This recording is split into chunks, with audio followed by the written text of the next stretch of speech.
Hello मेरे प्यारे students, I hope so कि आप लोग सब बढ़िया होंगे। तो आज की क्लास में हम लोग कंप्लीट करेंगे एक्सरसाइज 23.2। राइट, कौन सा एक्सरसाइज भैया? 23.2 आज हम लोग कंप्लीट करेंगे। एंड लास्ट की क्लास मैंने आप लोगों को बोला था कि आप लोग अच्छे से प्रैक्टिस कर लेना जितना भी अब तक पढ़ाया गया है, because from the next day यानी कि कल से हम लोग मोस्ट प्रोबेबली स्टार्ट करेंगे 23.3। तो इससे पहले कि वो स्टार्ट करें, आप अच्छे से पूरा पढ़ लेना अब तक जो आपको पढ़ाया गया है। ठीक है, चलो क्लास स्टार्ट करने से पहले क्या करना है, कमेंट सेक्शन में जाना है, जाकर फटाक से लिखना है कि प्रेजेंट भैया। ओके, एंड देन हम लोग स्टार्ट करते हैं क्लास। लिख दिया आपने? चलो, क्वेश्चन क्या बोल रहा है? क्वेश्चन बोल रहा है कि अगर a is equals to B है और b is equals to 45 degree, यानी कि ये हमें दिया हुआ है, तो जस्टिफाई करें कि साइन a प्लस बी जो है वो आपका बराबर होगा sign A cos B plus cos A sine B का। ठीक है, कैसे करेंगे देखो आराम से। यहाँ पे हम लोग सिंपली क्या करेंगे, यहाँ पे सिंपली हम लोग साइन ए प्लस बी इसको यहाँ पे हम लोग लिख देते हैं। ठीक है, एंड नाउ ये जो साइन ए प्लस बी है इसके जगह पे हम लोग क्या लिख सकते हैं? इसके जगह पे हम लोग लिख सकते हैं कि ए की जगह पे हम लोग 45 डिग्री लिख सकते हैं बिकॉज वो 45 डिग्री, एंड बी की जगह पे 45 डिग्री लिख सकते हैं। देयरफॉर साइन 90 डिग्री हमारा यहाँ पे ये बन गया है। एंड साइन 90 डिग्री का मतलब क्या होता है? 1 होता है। तो ये हमारा क्या था? ये हमारा LHS था, यानी कि लेफ्ट हैंड साइड था। इसी तरीके से हम लोग क्या करेंगे, RHS को निकालेंगे। RHS हमारा क्या है? RHS हमारा है साइन ए कॉस बी, तो साइन ए कॉस बी लिख देता हूं मैं, plus cos A sine B, तो कॉस ए साइन बी लिख देता हूं। ठीक है, ना इसको हम लोग निकालते हैं। देखो, साइन ए कॉस बी का मतलब क्या हो गया कि साइन 45 डिग्री कॉस 45 डिग्री, तो साइन 45 डिग्री लिख देता हूँ, एंड उसके साथ में यहाँ पे कॉस 45 डिग्री लिख देता हूँ, plus cos 45 degree and sine 45 degree. 45 करते हैं, 45 इंटू कॉस 45 साइन 45। ठीक है, साइन 45। अब क्या करेंगे, सबका वैल्यूज को पुट करते जाएंगे। साइन 45 का वैल्यू क्या होता है? साइन 45 का वैल्यू होता है 1/√2। इसी तरीके से कॉस 45 का वैल्यू भी सेम होता है 1/√2, प्लस कॉस 45 का वैल्यू 1/√2 जो हमने अभी लिखा, एंड साइन 45 का वैल्यू भी आपका 1/√2 ही होगा। ठीक है, ओवरऑल अगर आप देखोगे तो ये वाला हमारा हाफ बन जाएगा बिकॉज √2 इंटू √2 जो है वो क्या हो जाएगा? 2, प्लस ये वाला भी हमारा हाफ बन जाएगा। एंड अब ये दोनों किसके बराबर हो गया? 2 यहाँ पे आएगा, एंड ऊपर में हमारा क्या आएगा? ऊपर में भी 2 आ जाएगा। देयरफॉर ये पूरा का पूरा जो है वो 1 के बराबर आ रहा है। दैट मीन्स के यहाँ पे क्या कंक्लूजन निकला? यहाँ पे कंक्लूजन निकला कि जो हमारा LHS में 1 आ रहा था, एग्जैक्टली उसी तरीके से RHS में भी वी आर गेटिंग 1। ठीक है, एंड हमने यहाँ पे जस्टिफाई कर दिया। आई होप कि आपको समझ आ गया हो। नेक्स्ट क्वेश्चन में भी एग्जैक्टली सेम क्वेश्चन है, बस यहाँ पे थोड़ा सा चेंजेस है। मतलब ए और बी वाला कॉन्सेप्ट वही है कि ये 45 डिग्री है, लेकिन इस बारी जो जस्टिफाई करना है वो कॉस ए प्लस बी जो है वो जस्टिफाई करना है cos A cos B minus sign A sine B के बराबर होगा। कैसे करेंगे? सबसे पहले इसको ले लेते हैं, एंड लेने के बाद यहाँ पे लिखते हैं कॉस 45 कितना हो जाएगा? 90। अब तक आपको समझ आ ही गया होगा क्योंकि ए और बी दोनों 45 है। कॉस 90 का वैल्यू होता है हमारा 0। ठीक है, नाउ नेक्स्ट वाले में हमें क्या करना है? नेक्स्ट वाले में हमें मतलब ये वाला जो आप चीज़ देख रहे हो इसको लेना है, एंड इसमें क्या करेंगे? इसमें हम लोग लिखते हैं cos 45 degree and cos 45 degree. ठीक है, तो कॉस 45 हो गया, minus sine 45 degree and sine 45 degree, क्योंकि ए और बी दोनों कितना है? 45 ही है। तो यहाँ पे क्या लिख सकते हैं? 1/√2, एंड यहाँ पे अगेन क्या लिखेंगे? 1/√2 माइनस यहाँ पे आपका साइन 45 1/√2 हो जाएगा इंटू 1/√2 यहाँ पे भी हो जाएगा। ठीक है, एंड जब इसको आप सॉल्व करोगे तो हाफ माइनस हाफ क्या हो जाएगा? 0 हो जाएगा। ठीक है, सो क्या यहाँ पे LHS RHS के बराबर हुआ है? बिल्कुल, LHS is equals to RHS हमारा हो रहा है। इसका मतलब हमने सही सॉल्व किया है और जस्टिफाई कर दिया है।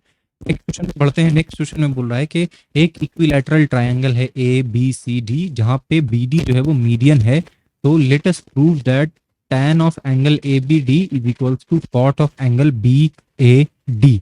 तो यहाँ पे सबसे पहले इसको बनाने के लिए हमें क्या करना होगा? इक्विलैटरल ट्राइंगल ड्रॉ करना होगा। And what is equilateral triangle? तो वो ट्राइंगल जिसका तीनों साइड एग्जैक्टली सेम हो। तो BD यहाँ पे मीडियन बोल रहा है। अब मीडियन का मतलब समझो। मीडियन का मतलब ये हुआ कि अगर हम लोग B से एक लाइन यहाँ पे खींच रहे हैं और क्योंकि BD मीडियन है तो ये इसके अपोजिट वाले, यानी ये जो एंगल है ना B, इस एंगल के अपोजिट में जो साइड होगा उस साइड को हमें 2 हिस्से में बांटना है। इस लाइन को इस तरीके से ड्रॉ करना है। तो इसका मतलब अगर ये हमारा BD हो गया ना, तो यहाँ पे AD जो है वो आपका बराबर हो जाएगा किसके?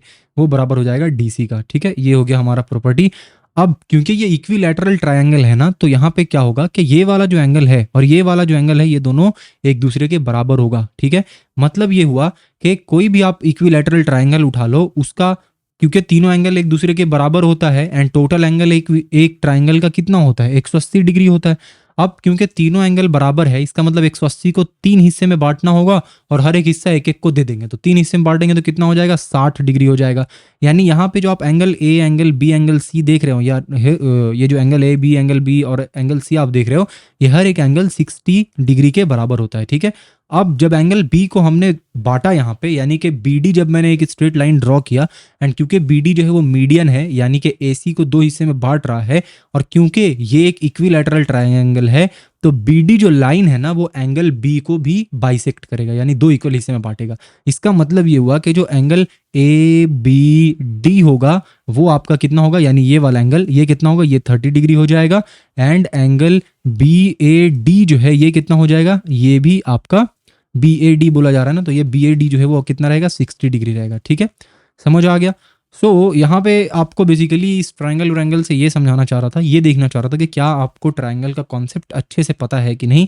एंड आई होप कि अब आपको समझ में आ गया हो। एक इक्विलैटरल ट्रायंगल का तीनों साइड बराबर होता है, तीनों एंगल बराबर होता है। अगर इक्विलैटरल ट्रायंगल में मीडियन ड्रॉ करेंगे तो मीडियन का मतलब ये होता है कि कोई एक एंगल से हम लोग मीडियन ड्रॉ करेंगे, जैसे यहाँ पे पॉइंट बी से ड्रॉ कर रहे थे, तो उसके अपोजिट में जो साइड होगा उस साइड को 2 हिस्से में बांटना है, वो मीडियन हो गया, ठीक है। अब क्या करेंगे हम लोग कि क्योंकि यहाँ पे इक्विलैटरल ट्रायंगल है, तो वो जो साइड बी डी है जो एसी को 2 हिस्से में बांट रहा है ना, वो एक्चुअल में एंगल बी को भी 2 इक्वल हिस्से में ही बांटेगा, बिकॉज ये एक इक्विलैटरल ट्रायंगल है, ठीक है ना। अब मेरे को जो एंगल चाहिए था, जैसे कि यहाँ पे बोला है tan ABD और यहाँ पे cot BAD, मैंने दोनों का वैल्यू निकाल लिया है। एक हमारा है ABD जिसको 30 डिग्री है और एक BAD जो कि 60 डिग्री है। तो अगर यहाँ पे मैं निकालना चाहूँ tan ABD, तो इसका मतलब क्या हो रहा है, इसका मतलब यहाँ पे बेसिकली बोला जा रहा है tan 30 डिग्री के बारे में, है ना। ABD क्या है, 30 डिग्री है, मतलब कि 1/√3। इसी तरीके से अगर मैं निकालूं कॉट एंगल BAD, तो कॉट ऑफ एंगल BAD क्या हो जाएगा, कॉट ऑफ एंगल BAD जो है वो एक्चुअल में मेरा कॉट ऑफ एंगल 60 डिग्री होगा, ठीक है, विच इज 1/√3। सो क्या हुआ यहाँ पे कि ये वाला एंड ये वाला दोनों एक दूसरे के बराबर हो गया, बट यहाँ पे खाली ट्रायंगल का कॉन्सेप्ट था। आई होप कि ये भी समझ आया हो। नेक्स्ट क्वेश्चन 10.2 में क्या बोल रहा है कि एक आइसोसेलेस ट्रायंगल है ABC, जिसमें AB और AC एक दूसरे के बराबर है एंड एंगल BAC जो है वो आपका 90 डिग्री होगा, ठीक है। सो अब मैं क्या करता हूँ, ध्यान से देखना, एक मैं यहाँ पे राइट एंगल ट्रायंगल ड्रॉ करता हूँ, क्योंकि यहाँ पे BAC 90 डिग्री होगा, दैट मीन्स कि ये ट्रायंगल हमारा एक राइट एंगल ट्रायंगल होगा। सो ये रहा हमारा right angle triangle. Angle BAC जो है ये हो रहा है, इसका मतलब मैं आपका नेमिंग कुछ इस तरीके से करता हूँ, ये हो गया हमारा A, ये हो गया हमारा B एंड ये हो गया हमारा C, ठीक है। तो ABC एंड एंगल A जो है ये कितना है हमारा, 90 डिग्री है, यहाँ तक ठीक है। एंड जो हमारा AB है वो AC के बराबर है, यानी कि ये वाला और ये वाला साइड दोनों एक दूसरे के बराबर है, क्लियर। अब क्या बोला है देखो, the bisector of angle BAC, यानी BAC वाले एंगल को जो बाइसेक्ट करेगा वो इंटरसेक्ट कर रहा है BC को, कहाँ पे, पॉइंट D पे। कहने का मतलब ये है कि वो एक लाइन जो कि एंगल BAC यानी इस वाले एंगल को जो हाफ में बांटेगा ना, वो जाकर कहाँ मीट कर रहा है, वो जाकर मीट कर रहा है BC पे एट पॉइंट D, ठीक है। तो हमें ये प्रूव करना है कि सेक ACD बाई साइन CAD जो है वो बराबर होगा कोसेक स्क्वायर CAD का। तो अब यहाँ पे एंगल क्या क्या चाहिए, तो एंगल ACD चाहिए मुझे, ठीक है। तो एंगल ACD कितना होगा भाई, एंगल ACD कितना होगा, यानी ये वाला एंगल हमारा कितना होगा, तो देखो क्योंकि ये एक राइट एंगल ट्रायंगल है, ठीक है। सो इसका मतलब ये 90 डिग्री हो गया। अब बच गया मेरे पास कितना एंगल बच गया, अब मेरे पास 90 डिग्री और बच गया, और वो दोनों 90 डिग्री क्या होगा, ये दोनों में बढ़ जाएगा, एक इसमें और एक इसमें बढ़ जाएगा। लेकिन क्योंकि ये वाला साइड और ये वाला साइड दोनों एक दूसरे के बराबर है, इसका मतलब क्योंकि आइसोसेलेस ट्रायंगल है, तो इसका मतलब ये वाला एंगल और ये वाला एंगल एक दूसरे के क्या होगा, बराबर होगा, ठीक है। ये बात अच्छे से समझ लें आप। अब जबकि हमारा ये वाला एंगल 90 डिग्री है और मेरे पास बचा कितना डिग्री है, दोनों को देने के लिए 90 डिग्री ही बचा है, क्योंकि तीनों मिलाकर 180 होना चाहिए, और उस 90 में मुझे दोनों को बराबर बराबर देना होगा। इसका मतलब ये वाला एंगल को मुझे 45 डिग्री देना पड़ेगा एंड एंगल B को मुझे 45 डिग्री देना पड़ेगा। समझ आया। अगर नहीं समझ आया ये वाला क्वेश्चन तो बहुत इंपॉर्टेंट है, थोड़ा सा पीछे जाकर इसको एक बार वापस से आप समझ लें। तो एंगल ACD मेरा कितना है, 45 डिग्री, मैंने यहाँ पे लिख दिया। अब एंगल सी ए डी ये कितना होगा इसको समझिए। तो एंगल सी ए डी का मतलब बेसिकली इसके बारे में बात कर रहे हैं, ये वाले एंगल के बारे में बात कर रहे हैं, ठीक है। तो अगर आपने ए डी का मतलब अच्छे से समझा तो यहाँ पे क्या बोला गया था कि जो बाइसेक्टर है, देखो बाइसेक्टर ऑफ एंगल बी ए सी, तो बाइसेक्टर का मतलब ही होता है कि दो इक्वल हिस्से में बांटना। तो इसका मतलब ये हुआ कि ये वाला एंगल और ये वाला एंगल, एक बार मैं इसको इरेज कर देता हूँ यहाँ से, इसको एक बार ही ऐसे इरेज करता हूँ, ठीक है, ये हो गया इरेज। इसका मतलब ये हुआ कि ये वाला एंगल और ये वाला एंगल ये एक दूसरे के बराबर होगा। क्यों? क्योंकि जो एंगल जो साइड ए डी जो हमने लाइन खींचा है वो बेसिकली एंगल बी ए सी को दो इक्वल हिस्से में बांट रहा है। तो पहले कितना था 90 डिग्री और आधा कर दिया है, बाइसेक्ट कर दिया है, मतलब क्या हो गया कि ये आपका 45 और ये हो गया आपका 45, समझ गए। तो एंगल सी ए डी जो है वो कितना हो गया, ये भी आपका 45 डिग्री हो गया। नेक्स्ट कौन सा एंगल के बारे में बात किया जा रहा है, तो ये भी एंगल सी ए डी के बारे में बात किया जा रहा है, यानी दोनों एंगल सी ए डी। अब मेरे को जो जो एंगल चाहिए था वो मैंने लिख दिया। मैं क्या करता हूँ, मैं यहाँ पे LHS लेता हूँ, लेफ्ट हैंड साइड में जो हमारे पास है उसको मैं यहाँ पे लेता हूँ एंड लेकर मैं क्या करता हूँ कि ये रहा मेरा सेक ऑफ एंगल कितना है ACD, यानी सेक ऑफ 45 के बारे में बात किया जा रहा है, divided by sec 45 degree divided by sine 45 degree, ठीक है, ओके। अब क्या करना है, देखो सेक 45 डिग्री का मतलब हुआ कि कॉस 45 डिग्री का रेसिप्रोकल कॉस 45 डिग्री होता है 1/√2, मतलब यहाँ पे हमें √2 लिखना है। नेक्स्ट साइन 45 डिग्री यानी कि 1/√2 लिखना है, ठीक है। इसको आप सिंप्लीफाई करोगे तो √2 इंटू √2 कितना हो जाएगा, 2 हो जाएगा। ये हो गया आपका LHS। नाउ RHS हम लोग यहाँ पे लेते हैं कि राइट हैंड साइड में क्या आएगा, तो राइट हैंड साइड में हमारा आ जाएगा कोसेक स्क्वायर एंगल CAD, है ना, कोसेक स्क्वायर CAD।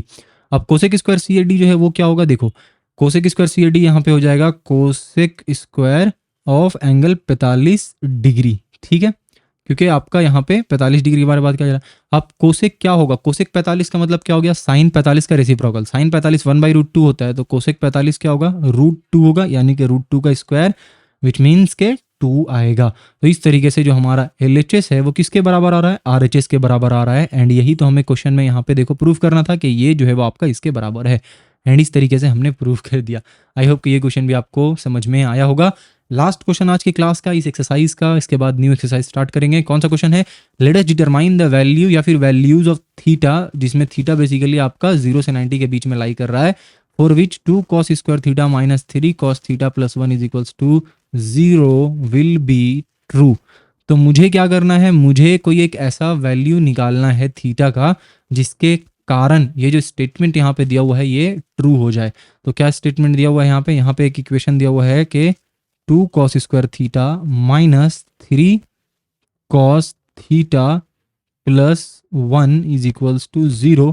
मुझे इस स्पेसिफिक चीज को करेक्ट प्रूव करने के लिए थीटा का कोई एक वैल्यू यहाँ पे मुझे क्या करना है, यहाँ पे मुझे पुट करना होगा। सो अगर इसको हम लोग ध्यान से देखें एंड एक पल के लिए अगर हम लोग मान लें कि जो हमारा cos थीटा है वो एक्चुअल में cos थीटा नहीं बल्कि x है, ठीक है, ये मैं क्या कर रहा हूँ, ये मैं लेट कर ले रहा हूँ कि भाई हमारा ये जो cos थीटा है वो x के बराबर है। क्यों मैं ऐसा कर रहा हूँ, क्योंकि मुझे ना यहाँ पे एक क्वाड्रेटिक इक्वेशन बनता दिख रहा है, देखो आपको भी दिखेगा। अगर मैं cos की जगह पे x लिखूं तो हो जाएगा 2x square minus 3x plus 1 is equals to 0, दिखा आपको।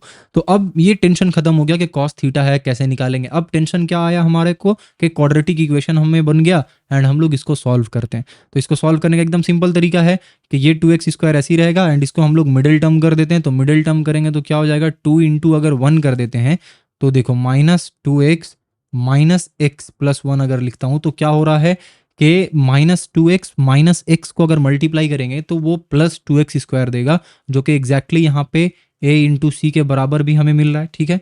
नेक्स्ट अगर मैं यहाँ पे इन दोनों को करूँ माइनस 2x माइनस x तो ये हमें माइनस 3x दे रहा है, जो कि यहाँ पे मिडिल टर्म में, यानी हमने सही स्प्लिट किया है। यहाँ से 2x कॉमन लूंगा तो x माइनस 1 आ जाएगा, यहाँ पे माइनस 1 कॉमन लूंगा तो x माइनस 1 आ जाएगा इज इक्वल्स टू 0, ठीक है। इसका मतलब क्या हो गया कि x माइनस 1 यहाँ से कॉमन आ गया तो अंदर में बच गया 2x minus 1 is equals to 0। अब आइदर हमारा x इज इक्वल्स टू 1 होगा या फिर x is equals to half होगा, ठीक है। यानी पहले वाले में अगर देखें x minus 1 is equals to 0 करेंगे तो x इज इक्वल्स टू 1 आ जाएगा, 2x minus 1 is equals to 0 करेंगे तो क्या हो जाएगा 2x is equals to 1 and x is equals to 1/2 यानी हाफ। ये दो आपका वैल्यूज आ गया, ठीक है। अब क्या करूंगा, मैं पुट करूंगा, यानी कि cos theta is equals to क्या था हमारा x था, तो मैं क्या करता हूँ cos theta is equals to पहला वैल्यू पुट करता हूँ विच इज 1। तो cos theta is equals to 1 कितना होता है भाई? तो 1 जो है ना भैया, कॉस 0 जो है वो 1 के बराबर होता है। इसका मतलब थीटा का वैल्यू कितना निकल गया?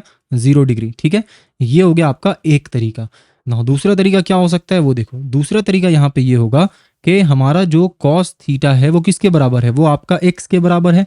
And cos theta is equals to X मतलब कितना है? हाफ। इसका मतलब क्या होगा कि cos theta is equals to कितना होता है भाई? हाफ। तो हाफ होता है कॉस 60। तो इसका मतलब ये हुआ कि theta is equals to 60 degree. ठीक है, सो ये थोड़ा सा क्वेश्चन जो है वो अलग था।